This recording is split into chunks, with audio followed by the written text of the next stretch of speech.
અરવલ્લી જિલ્લાના યાત્રાધામ શામળાજી મંદિરમાં દેવઉઠી 11ના શુભ દિને તુલસી વિવાહ. શામળાજી મંદિરમાં વર્ષોથી તુલસી વિવાહ યોજવામાં આવે છે. તેમાં ગુજરાત અને અન્ય રાજ્યોમાંથી ભક્તો તુલસી વિવાહનો લાભ લેવા અને ભાવપૂર્વક ઠાકોરજીના દર્શન કરવા આવે છે અને ઠાકોરજીનો વરઘોડો કાઢવામાં આવે છે. સાંજે 7 વાગે લગ્નવિધિ યોજવામાં આવી હતી. કૃષ્ણ પક્ષના દાતાશ્રી યશવંતભાઈ હીરાભાઈ પટેલ, પૂર્વ નાયબ શિક્ષણ નિયામક બાયડ. તુલસી પક્ષના દાતાશ્રી સુનિલભાઈ કાંજીભાઈ પ્રજાપતિ, શ્રીમતી હેમાંગીબેન અમદાવાદ નિવાસી અને મામેરા પક્ષમાં નૈનેશકુમાર કન્નુભાઈ દવે અરવલ્લી જિલ્લા શિક્ષણ અધિકારી તેમના ધર્મપત્ની શ્રીમતી દર્શનાબેન દવે દ્વારા તુલસી વિવાહ યોજવામાં આવ્યો.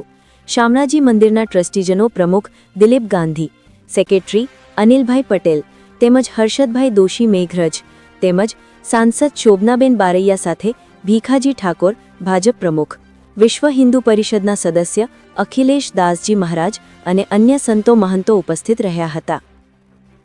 સમગ્ર આયોજન સાથે ફરાળ વ્યવસ્થા પણ સુંદર કરવામાં આવી હતી, જેમાં ગુજરાત ક્રાઇમ ન્યૂઝના બ્યુરો ચીફ અલકાબેન પંડ્યા ત્યાં હાજર રહી લાઈવ માહિતી મેળવી હતી. Bureau chief Alkaben Pandya, Modasa.